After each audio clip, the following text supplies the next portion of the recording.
கை மட்டும் தெரிகிற மாதிரி வாங்க. நம்ம மிளகாத்தூள் போட்டுக்கலாம்.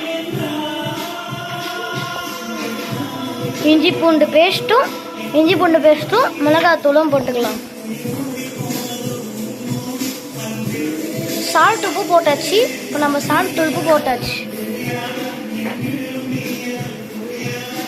இப்போ கொஞ்சம் நம்ம எண்ணெய் ஆட் பண்ணிக்கலாம்.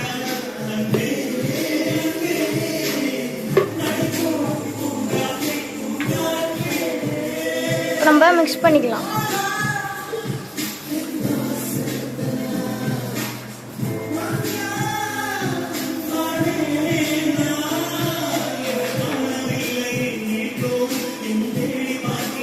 நம்ம கையால் வதக்கியாச்சு.